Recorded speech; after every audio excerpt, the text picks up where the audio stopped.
Bonjour ou bonsoir, dépendant de l'heure à laquelle vous êtes en train de nous recevoir chez vous.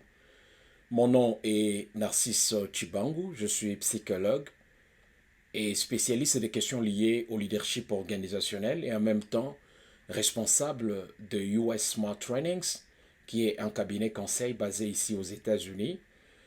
Et il y a de cela quelques semaines, nous avions parlé de comment identifier et développer ses passions en répondant à une série de questions que nous avions répertoriées pour vous. Nous avions, lors de cette émission, soutenu que trouver sa passion ou trouver des activités qui nous font vibrer, qui nous font procurent du plaisir ou qui nous font nous sentir utiles et compétents dans la société était donc une bonne chose. Mais il n'est toujours pas facile d'identifier des activités passionnantes que j'appelle nobles ou harmonieuses, surtout lorsque nous savons que certaines d'entre elles peuvent devenir obsessives, peuvent déséquilibrer et même ruiner notre vie. C'est pourquoi, comme promis, nous avions résolu de vous parler de différents types de passions existantes et des conséquences liées à chacune d'elles pour vous permettre non seulement de vous évaluer et de savoir de quel côté se situent vos passions, mais aussi et surtout de savoir faire un choix responsable qui vous permettra de mener une vie heureuse et épanouie. N'oubliez pas que notre émission Savoir pour réussir s'inscrit dans le cadre de vous faire connaître ce dont vous avez besoin de connaître, de vous révéler les secrets de psychologie pour que vous puissiez mener une vie heureuse et une vie de succès. Si c'est donc votre première fois de nous recevoir chez vous, nous vous prions tout simplement de vous abonner, d'aimer et de partager nos vidéos. Surtout, n'oubliez pas de cliquer sur la clochette de notification pour que vous ne puissiez pas manquer aucune de nos vidéos. Pour récapituler un tout petit peu, je sais que j'en ai parlé lors de la dernière émission, mais selon la psychologie, la passion,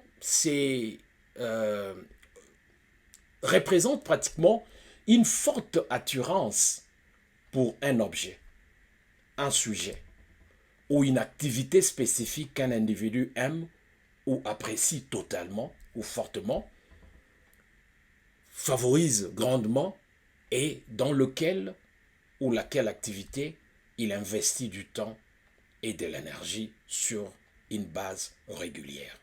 C'est cela notre considération du mot passion. Mais vu l'importance ainsi que la signification que chacun ou chaque individu accorde à son activité passionnante, en psychologie, nous avions constaté que cette activité-là en vient à représenter un aspect important ou primordial de l'identité de la personne.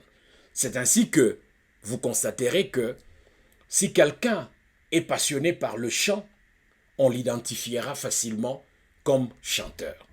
Et si c'est plutôt la photographie, il sera considéré comme photographe, ainsi de suite.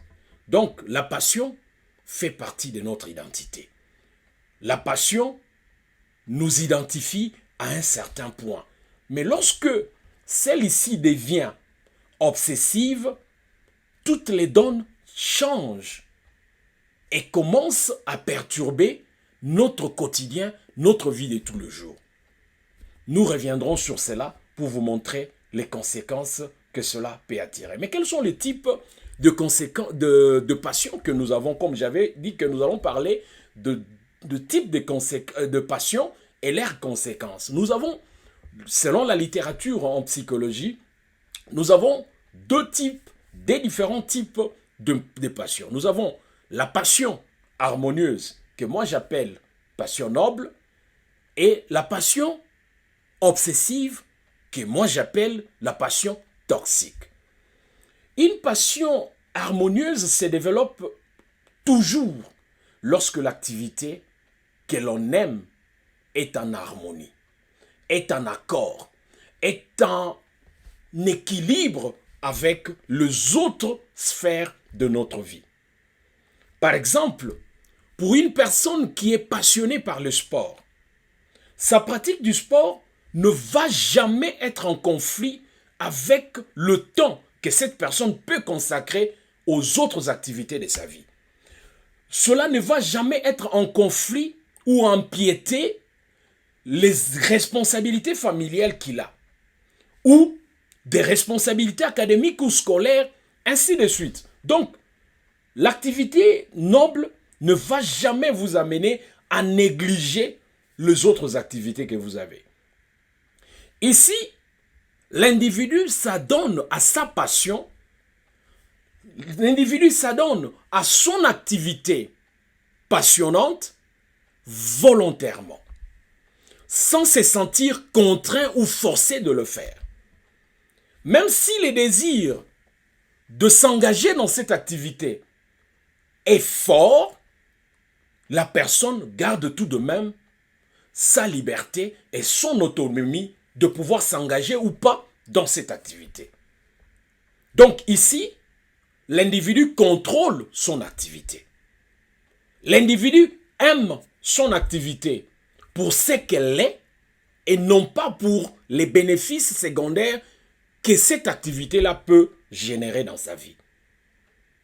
Donc, on garde le contrôle de tout ce qu'on est en train de faire et ce n'est pas l'activité qui vous contrôle. Donc, le fait que la passion soit en harmonie, en accord avec le reste de notre vie, cela entraîne des effets positifs, à la fois pendant et après l'activité. Alors, quels sont ces effets positifs que génèrent les passions harmonieuses? Notez que les passions harmonieuses ont tendance à alimenter notre motivation, notre créativité et à être une source de bien-être. Donc, lorsque vous êtes passionné, harmonieux, vous aurez plus de créativité. Vous serez motivé à pouvoir le faire. Et cela va être en même temps une source de bien-être pour votre vie, pour vous-même et pour votre entourage. Avoir une passion harmonieuse signifie qu'on prend du plaisir à faire l'activité, mais tout en trouvant quand même du sens à ce que l'on fait. Ainsi donc, cette activité-là, passionnante, dite harmonieuse, elle augmentera la satisfaction dans la vie et la satisfaction même au travail, au cas où vous êtes en train de travailler, tout en étant source d'énergie illimitée. Donc, quelqu'un qui est passionné, harmonieux, va avoir une motivation élevée à pouvoir faire son activité, va avoir le contrôle sur son activité et va avoir une source illimitée d'énergie et de créativité.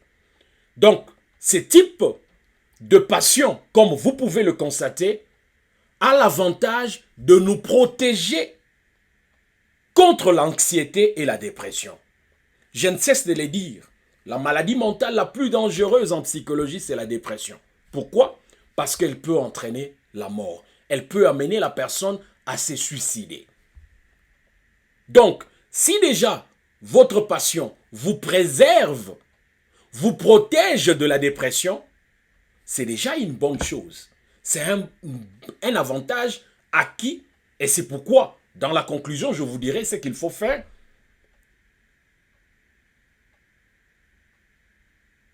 pour pouvoir se protéger en même temps contre les passions obsessives.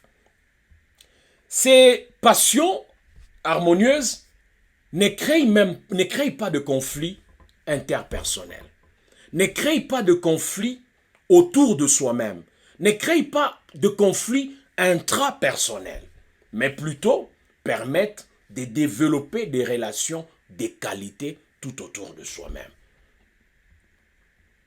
Mais si par contre, votre passion devient obsessive, ou encore, si vous commencez à développer une passion obsessive envers une activité donnée, notez que celle-ci, cette activité, risque de prendre le contrôle sur vous et de commencer à vous dicter la conduite à tenir face aux autres domaines de votre vie. Il y a deux choses qui peuvent déterminer la passion, qui peuvent impacter la passion. Il y a l'objet de votre passion. Cet objet-là peut être noble ou cet objet-là peut être obsessif. Il y a un deuxième facteur, un déterminant de nos passions, c'est le contrôle qu'on a ou pas sur l'objet de sa passion. Donc, lorsque vous avez l'objet de votre passion peut être noble, par exemple, prêcher la parole de Dieu, c'est un objet noble. Par exemple, aller travailler, c'est un objet noble parce que la Bible dit que celui qui ne travaille pas ne mange pas non plus. Mais lorsque vous perdez contrôle sur votre activité passionnante, ça bascule dans l'obsession. Par exemple, si quelqu'un passe tout son temps à faire son travail et à négliger sa famille, à négliger ses autres activités importantes, il tombe dans l'obsession. Et à ces moments-là, même la Bible nous dit que celui qui ne sait pas prendre soin de sien est pire que quelqu'un sans foi, est pire que quelqu'un qu'un infidèle. Donc si vous vous occupez trop d'une activité quelconque au détriment des autres, vous perdez contrôle, à ce moment-là, vous péchez. L'objet peut être noble, mais puisque vous avez perdu le contrôle de votre objet de passion, vous basculez dans l'obsession. Ce qui devient une passion obsessive.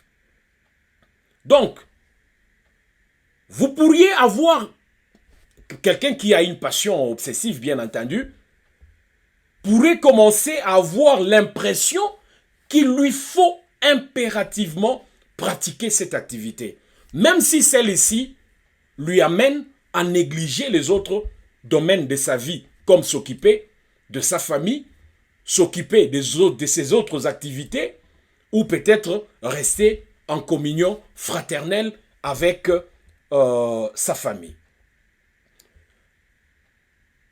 Ainsi donc, comme vous l'avez sûrement constaté, ce deuxième type de passion s'est construit en grande partie sous la pression qu'on reçoit de son entourage ainsi que de soi-même. De votre intérieur, vous vous sentez obligé de faire l'activité. C'est la pression que vous recevez de votre intérieur. Ou de votre entourage, on vous contraint à faire quelque chose. C'est la pression que vous recevez de l'extérieur. Mais notez que si vous voulez vous épanouir, vous voulez avoir une vie heureuse, une vie épanouie, débarrassez-vous des pressions que vous recevez de part et d'autre. Et ainsi donc, si vous arrêtez de pratiquer votre activité, généralement dans le cas de l'obsession, l'individu se sent très mal dans sa peau. Donc si vous commencez déjà à ressentir cela en vous, sachez que vous êtes déjà dans l'obsession. Et cela peut conduire à beaucoup de problèmes.